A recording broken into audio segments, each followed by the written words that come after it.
Universitas Pendidikan Indonesia kembali menunjukkan komitmennya dalam menjawab tantangan perubahan iklim melalui penyelenggaraan International Symposium and Workshop on Sustainable Buildings, Cities and Communities atau SBCC 2025 di Jakarta.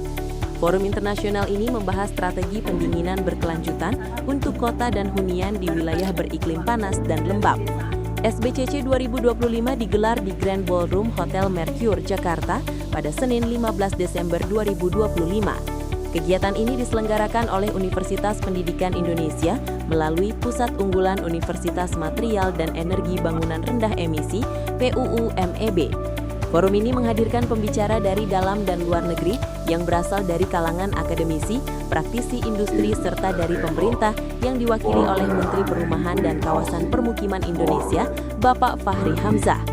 Mengusung tema A Sustainable Cooling for Cities, Designing for Hot and Humid Climates, SBCC 2025 menyoroti tantangan kota-kota tropis akibat peningkatan suhu, konsumsi energi yang tinggi, serta dampak perubahan iklim terhadap kualitas hidup masyarakat.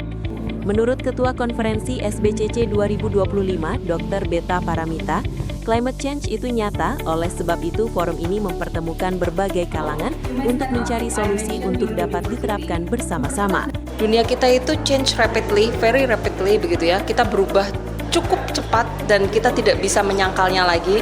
Banjir di Aceh, Sumatera Utara is already happening begitu ya, sudah terjadi. Jadi climate change is really exist now. Jadi kami membawa semua stakeholder bersama-sama. Ayo bagaimana caranya kita pecahkan masalah ini secara kolektif bersama. SBCC 2025 juga menghadirkan perspektif global melalui para pembicara internasional, salah satunya Profesor Andreas Matarakis dari University of Freiburg, Jerman, yang menekankan pentingnya desain bangunan adaptif sebagai solusi pendinginan berkelanjutan di iklim panas dan lembab. But it's important in order to keep our quality of life to have several possibilities in order to have, let me say, appropriate living conditions for us. Living conditions is not only outdoors, but it's also in the houses. And mostly in the houses we are suffering also if it's getting too warm, and also during the night is remaining warm. That means, and this is the most important factor that we have to recover, is sleep. Yes.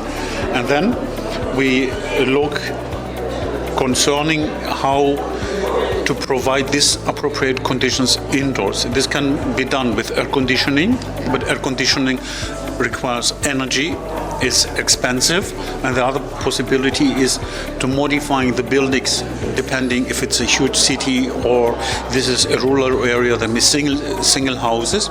How the single houses together with the trees and the agriculture that we have are in balance, and indoor is remaining appropriate conditions for the humans. This can be reached by morphology, by vegetation, but appropriate ventilation, but also about the materials that we use in the houses.